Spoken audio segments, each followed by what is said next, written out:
The Forbidden Touch. The smoke had finally settled over the battlefield of Syrian Prime, leaving behind a landscape of twisted metal and broken dreams. Captain Marcus Chen picked his way carefully through the debris, his medical kit slung across his shoulder and his eyes scanning for survivors. The war between the Terran Alliance and the Veltar Empire had officially ended 3 hours ago, but the real work was just beginning. Marcus had been a combat medic for 12 years, long enough to know that the aftermath of battle often held more horrors than the fighting itself. He had seen enough death to fill several lifetimes, yet something inside him refused to become numb to it. Every life mattered, regardless of which side they had fought on. The crystalline structures that had once been Veltar command posts lay shattered around him like broken glass cathedrals. Their alien architecture, beautiful in its geometric complexity, now served as monuments to the futility of war. Marcus paused at what had been the largest structure, its shimmering walls now reduced to rubble that caught the dying light of Sirian's twin suns. It was there, half buried beneath a fallen pillar of what looked like living crystal, that he found her. At first glance, she appeared to be dead. Her body was perfectly still, her skin an otherworldly shade of pale blue that seemed to shift between colors like oil on water. But as Marcus approached, his trained eye caught the subtle rise and fall of her chest. She was breathing, barely.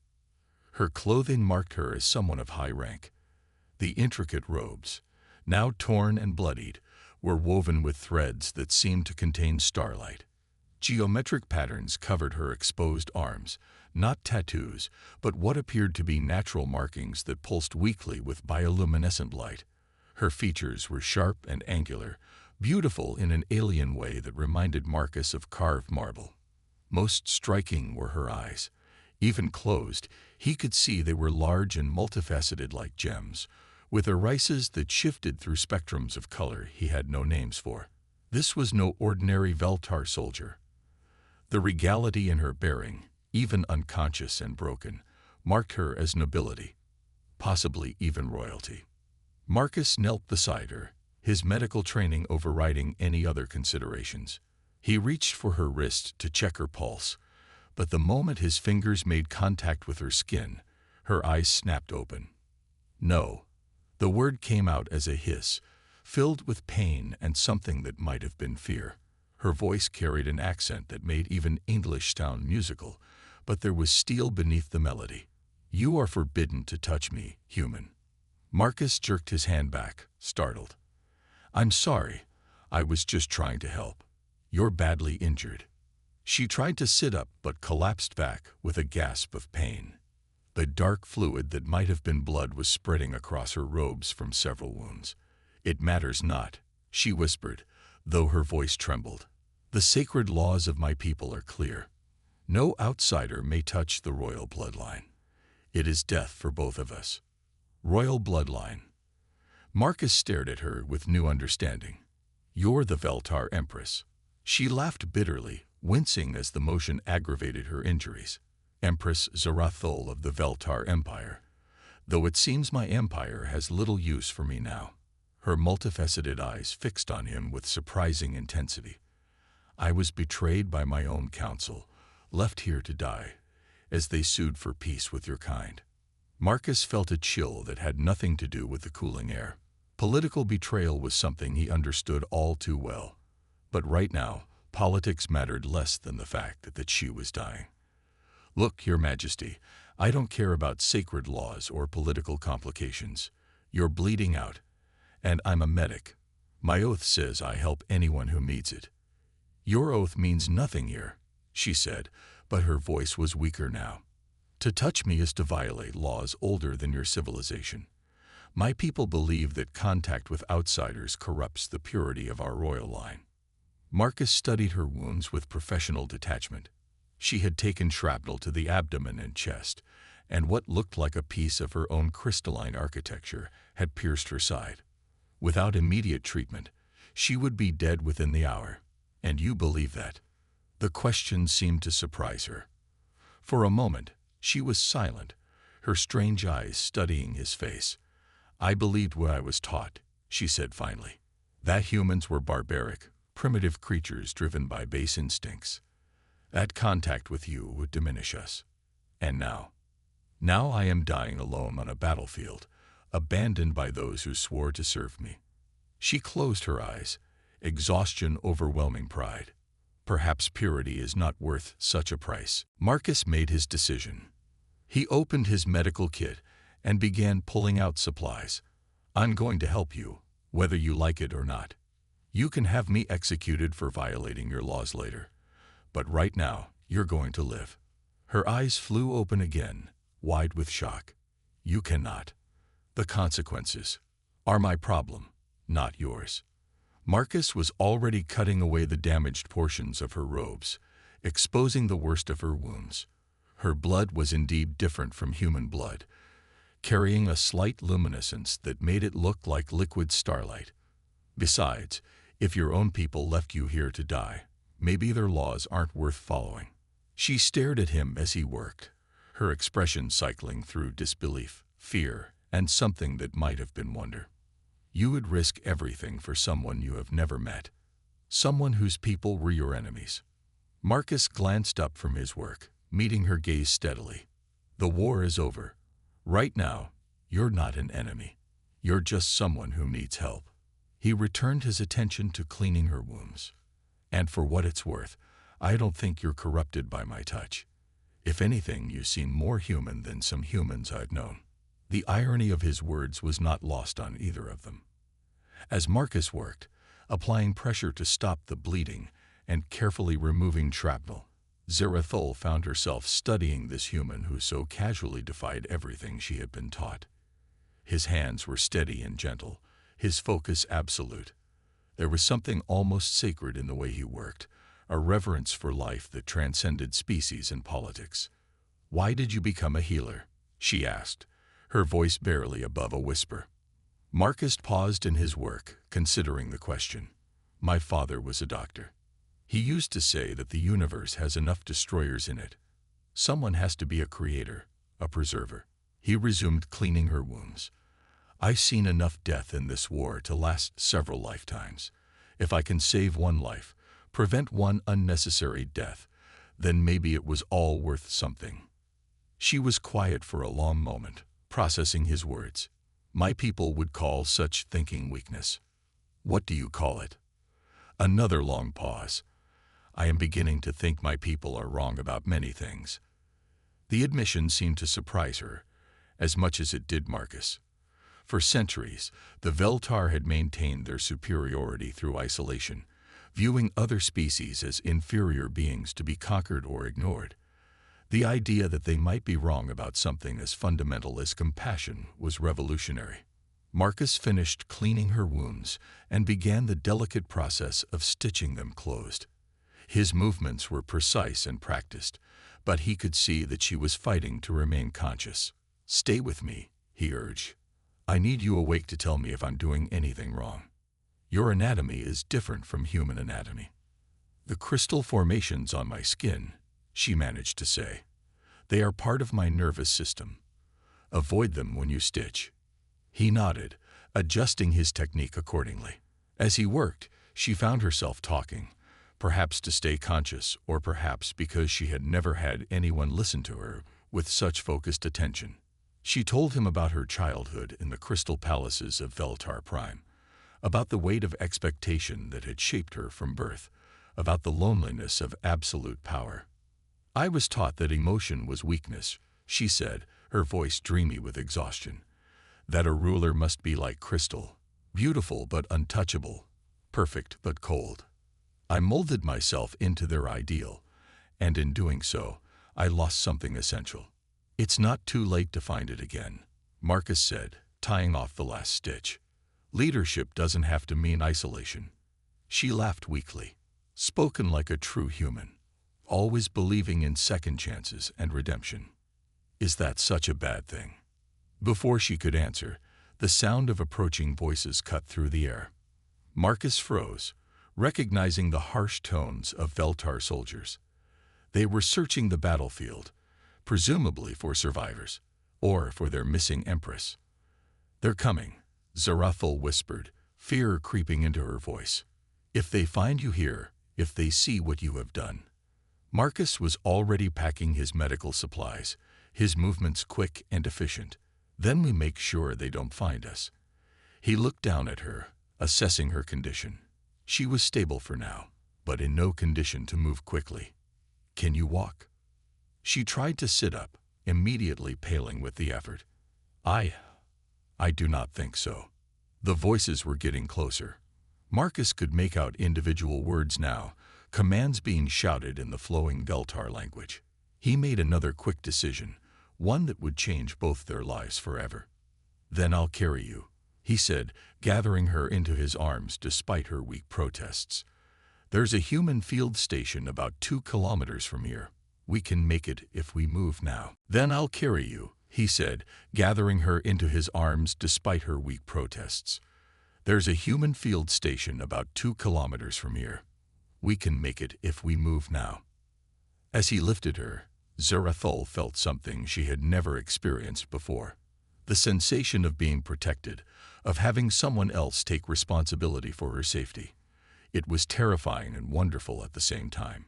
"You are truly mad," she whispered, but there was no condemnation in her voice. "Probably," Marcus agreed, adjusting his grip to ensure her wounds weren't aggravated. "But madness has gotten me this far." As they disappeared into the growing darkness, neither of them realized that this moment of forbidden contact would reshape the future of both their civilizations. Behind them, the voices of the search party grew fainter, but the consequences of their meeting would echo across the galaxy for generations to come. Breaking sacred laws. The abandoned supply depot had seen better days. Its concrete walls were scarred by weapons fire, and half the roof had collapsed under bombardment. But it was shelter. More importantly, it was off the main search routes that the Veltar forces were using to sweep the battlefield. Marcus carefully lowered Zarathul onto a makeshift bed he had constructed from supply crates and salvaged fabric. The journey had taken 3 hours, much of it spent hiding from patrols. Every step had been agony for her, though she had endured it without complaint. Her stubborn pride was both admirable and frustrating. "We should be safe here for now," Marcus said, checking her bandages. The bleeding had stopped, but her skin had taken on a grayish tint that couldn't be healthy. "How are you feeling?"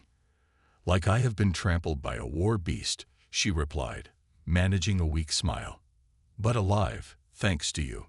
She studied his face in the dim light filtering through the damaged roof. "I still do not understand why you risked so much for me." Marcus was setting up his medical equipment, such as it was.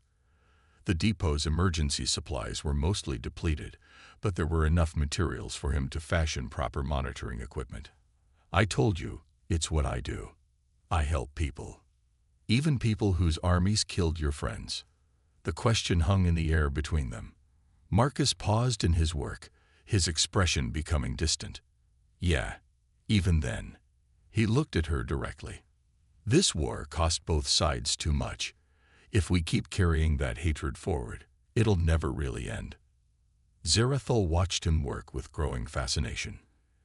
Everything about humans contradicted what she had been taught. They were supposed to be primitive, driven by emotion rather than logic. Yet this human showed a kind of practical wisdom that many of her advisors lacked. He moved with purpose and efficiency, but also with a gentleness that seemed to come naturally. "Tell me about your people," she said. "The real truth, not the propaganda we were fed." Marcus glanced up from the improvised heart monitor he was constructing from salvaged electronics. "What do you want to know?" "Everything. Your culture, your values, how you live when you are not at war." As Marcus worked, he talked. He told her about Earth, about cities that reached toward the sky and vast oceans that reflected the stars. He described human art and music, the way children laughed in playgrounds, the quiet moments of peace that made life worth living. He spoke of diversity, of millions of different cultures and perspectives all coexisting in a chaotic but beautiful tapestry. "We're not perfect," he admitted, connecting the last wire of his monitoring device. "We fight among ourselves. We make mistakes. We let fear drive us to do stupid things. But we also believe in second chances. We believe people can change, can grow, can become better than they were. Zarathul absorbed this information like a sponge. It painted a picture so different from everything she had been taught that it seemed almost fantastical. Your leaders allow such diversity, such chaos. Our best leaders do. They understand that strength comes from unity, not uniformity. Marcus activated his improvised monitor and immediately frowned at the readings. Her vital signs were weaker than they should be. We have a saying, e pluribus unum. It means, out of many, one. I have ruled through fear and isolation, she said quietly. I demanded perfection and punished failure. I thought this made me strong. What do you think now? She was quiet for a long moment, her multifaceted eyes reflecting the monitor's soft glow. I think perhaps I have been very foolish. My own council betrayed me because they feared me more than they loved our empire. They saw an opportunity for peace and took it, abandoning their empress because they could not trust me to choose wisely. Marcus checked her pulse manually, confirming what the monitor told him. She was getting weaker. Whatever passed for blood in her system wasn't clotting properly. He needed more advanced medical supplies, and he needed them soon. There's something wrong, isn't there? She asked, reading his expression. He nodded grimly. Your blood isn't clotting the way it should. You're still bleeding internally. I've done what I can with field medicine, but you need proper treatment. And where would we find such treatment? Your people will not treat a Veltar royal. And mine. She gestured weakly. Mine have made their position clear. Marcus was already moving, gathering his supplies. There's a human medical ship in orbit, the UES Mercy. If I can get a message to them, they'll come down. They will never risk their ship for me. Maybe not for you, Marcus said, pulling out a portable communication device. But they'll come for me. And once they're here, they'll help because that's who we are. He spent several minutes adjusting the communicator, trying to penetrate the interference left by the battle. Finally, a crackly voice responded to his signal. This is Captain Chen. Registration number, Alpha 7799, Marcus said into the device. I'm requesting immediate medical evacuation for 2 wounded personnel. Chen, this is Commander Reeves aboard the Mercy. What's your situation? The battlefield has been declared secure. Marcus glanced at Zarathul, who was listening intently despite her weakness. I have 2 critical patients requiring immediate treatment. One is a special case, high-value target with significant political implications. There was a pause. Chen, you're being deliberately vague. What kind of political implications? The kind that could change the future of human-Veltar relations, Marcus said carefully. I need you to trust me on this one, Commander. Another pause, longer this time. Your reputation precedes you, Captain. You wouldn't call for help unless it was important. We're dispatching a medical shuttle to your location. ETA 15 minutes. As Marcus signed off, Zarathul stared at him in amazement. They are coming, just because you asked. Trust is a two-way street, Marcus explained. I've earned theirs over the years. Now they're extending it to you through me. I do not understand this concept of trust, she said, struggling to form the words. In my culture, trust is seen as weakness, a vulnerability to be exploited. That's probably why your council betrayed you, Marcus said gently. They couldn't trust you with the truth about the war, about the cost to your people, so they made the decision without you. The words hit her like a physical blow. She had always prided herself on her strength, her independence, her ability to rule without depending on others. But Marcus was right. In isolating herself, in demanding perfection from everyone around her, she had created a system where truth was dangerous and trust was impossible. How do I change? She asked, her voice barely audible. How do I become worthy of the trust you show me? You start by trusting others, Marcus said. You start by admitting you don't have all the answers. You start by listening. The sound of approaching engines interrupted their conversation. Through the broken roof, they could see the lights of the medical shuttle descending. Marcus helped Zarathul sit up as much as she could, preparing her for what was to come. "They will be afraid of me," she said. "Your people have good reason to hate mine." "Some will be," Marcus admitted, "but not all. And those who matter will judge you by your actions, not your species." The shuttle landed with a gentle thud, and almost immediately, medical personnel were streaming through the depot's entrance. They moved with practiced efficiency, but Marcus could see the moment they recognized what Zarathul was. The lead medic, a woman named Dr. Sarah Kim, whom Marcus had worked with before, stopped short. "Marcus, please tell me you have a very good explanation for this," she said, her voice carefully neutral. "She's dying, Sarah," Marcus said simply. "Internal bleeding, possible organ damage. She needs surgery, and she needs it now." Dr. Kim looked between Marcus and Zarathul, professional duty warning with political caution. "She's Veltar nobility, possibly royalty, given those markings. Do you have any idea what kind of diplomatic incident this could cause?" "I know exactly what it could cause," Marcus replied. "I also know what it could prevent. Sarah, she was betrayed by her own people, left to die on the battlefield. If we save her, if we show her what human compassion looks like, it could change everything." Dr. Kim studied Zarathul, who was watching the exchange with growing understanding. "Can you understand English?" she asked. "Yes," Zarathul replied, her voice weak but clear. "I can speak for myself, Doctor. Captain Chen has saved my life, at great personal risk. He has shown me things about humanity that contradict everything I believed. If you help me now, I swear by the crystals of my ancestors that I will remember this kindness." There was something in her tone, a sincerity that cut through political considerations. Dr. Kim made her decision. "All right, let's get her to the ship. But Marcus, you owe me a very detailed explanation later."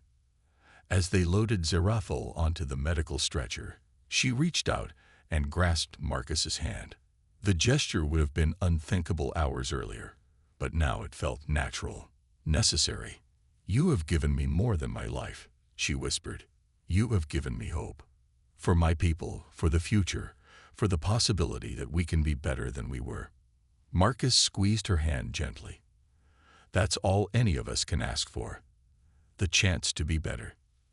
As the shuttle lifted off, carrying them toward the medical ship and an uncertain future, neither of them knew that their actions were already sending ripples across the galaxy.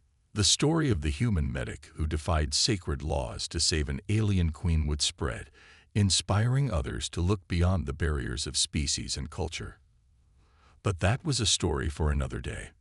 For now, it was enough that two beings from different worlds had found common ground in the simplest and most powerful force in the universe, compassion.